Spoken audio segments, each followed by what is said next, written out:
Evening everyone, जय Shri Krishna. Myself doctor Priya Barolia. आज मैं एक लेक्चर प्रेजेंट करने वाली हूँ on the topic trigeminal neuralgia. वैसे तो it was suppose to be done in the morning, but due to patient rush ये पोस्टपोन हो गया इवनिंग के लिए। So let's finally begin trigeminal neuralgia. Trigeminal neuralgia is a facial pain condition that affects trigeminal nerve. Trigeminal nerve ये वो nerve है जो हमारे फेस से नर्व कंडक्शंस को लेके जाती है ब्रेन में. सो ये एक ऐसा पेन होता है जिसको पेशेंट एक्सप्रेस करते हैं कि हमें छटछटा के पेन हो रहा है, चटचटा के पेन हो रहा है, झटका खा के पेन होता है. तो ये इस तरह से पेशेंट इनिशियली बताता है एंड इनिशियली पेशेंट थिंक्स कि ये दांत की वजह से हो रहा है उसे पेन, बिकॉज मेनली हमारा जो फेशियल रीजन है, जॉ रीजन्स हैं, वहाँ पे ज़्यादा पेन होता है और वो ट्रैवल करता है ऊपर तक.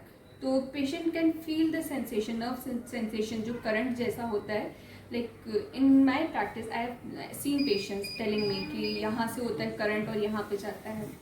एंड ये जो पेन है ये किसी भी स्लाइटेस्ट चीज़ से भी हो सकता है ट्रिगर. लाइक एक नॉर्मल हवा का झोंका लगा, ब्रीज, उसकी वजह से भी हो सकता है. और कुछ ऑब्जेक्ट सर पे उठा लिया है उसकी वजह से भी हो सकता है, या ब्रशिंग या फीलिंग हंग्री, ऐसे चीज़ों से भी ट्रिगर हो सकता है ये पेन. एंड ये पेन लास्ट करता है few seconds to few minutes.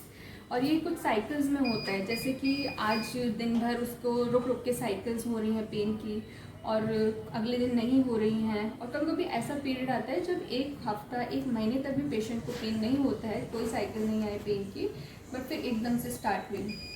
और इनिशियली जब ये पेन होता है तो पेशेंट को एक जलने जैसी फीलिंग आती है फेस में.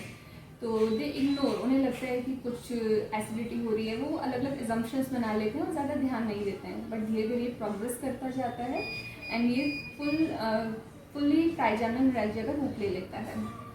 और इसका हम लोग डायग्नोसिस कैसे करते हैं? डायग्नोसिस के लिए यूजुअली हम लोग एक MRI के लिए हम लोग यूजुअली पेशेंट को सेंड करते हैं कि ताकि हम अंडरलाइन कॉज को पता कर सकें. Because not always trigeminal neuralgia is a condition, sometimes it happens as a symptom. तो हमें पता लगाना चाहिए as a dentist, it's a duty कि हम पता लगाएं कि अंदर कोई और कंडीशन तो नहीं है जिसकी वजह से पेन हो रहा है. तो MRI में सब कुछ क्लियर हो जाता है, एक कि अनमाइलिनेटेड हो रही है नर्व या किसी ब्लड वेसल का डायलेशन हो रहा है, ये चीज़ें. और बाकी if the patient can not afford MRI तो हम इस तरह से डायग्नोसिस कर सकते हैं कि 96% एब्सोल्यूट अल्कोहल लिया, उसका इंजेक्शन दिया हमने 1 ml inferior alveoli nerve block में, 1 ml in infra orbital nerve block and 1.5 ml in mental nerve block. So that way we can diagnose the trigeminal neuralgia. Now let's come to treating it.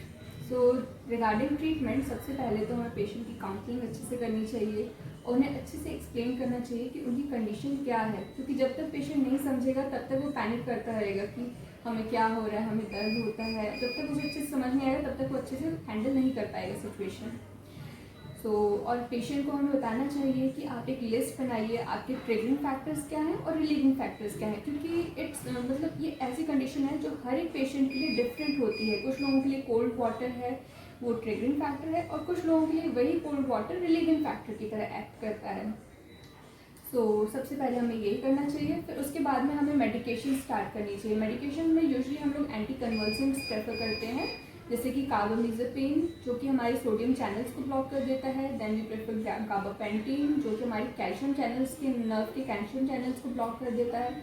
Phenytoin. And हम लोग साथ में anti स्पाज्मिक भी देते हैं drugs, जैसे कि हमारे डाइक्लोफेनाक भी उसके साथ में कंबाइंड एक डोजेज पूरा बना देते हैं उनके लिए. एंड फिर भी अगर पेशेंट को आराम नहीं लग रहा है तो हम लोग सर्जिकल ट्रीटमेंट्स पे आते हैं. But before starting surgical treatment let me tell you one more thing कि आजकल कुछ डॉक्टर्स ने, एक group of doctors studied the effect of omega 3 fatty acids on trigeminal neuralgia. तो एक ग्रुप था पेशेंट का जो ओमेगा 3 फैटी एसिड्स पे थे अलॉन्ग विद कार्बामेज़ेपिन. एंड एक और ग्रुप था जो थे कार्बामेज़ेपिन प्लेन डोजेज पे थे. फर्स्ट डॉक्टर्स ऑब्जर्व वॉज कि जो लोग ओमेगा 3 फैटी एसिड्स पे थे they recover more fastly and उनकी काफ़ी अच्छा इम्प्रूवमेंट हुआ है, उनसे ज़्यादा अच्छी तरह हुआ है और ज़्यादा क्विकली हुआ है. वी कैन से कि जो पेशेंट अफोर्ड कर सकते हैं ओमेगा 3 फैटी एसिड्स को, उन्हें हम लोगों को ये डोजेज करना चाहिए, प्रिस्क्राइब करना चाहिए, जिसमें कि 160 EPA रहना चाहिए एंड 140 DHA रहना चाहिए मिनिमम. एंड उसके बाद में भी अगर पेशेंट को आराम नहीं लग रहा तो हम लोग सर्जिकल ट्रीटमेंट्स पे आ सकते हैं, जिसमें कि हम लोग या तो ऐसा कर सकते हैं कि जो आसपास की नर्व्स हैं उनको हम लोग कंप्रेस कर सकते हैं, माइक्रोवस्कुलर डिकम्प्रेशन जिसे कहते हैं, जिससे कि हमारी ट्राइजेमिनल नर्व ट्रिगर ना हो। और दूसरा होता है सर्जिकली, या तो हम लोग ट्राइजेमिनल नर्व को ही हम लोग कर दें ब्लॉक।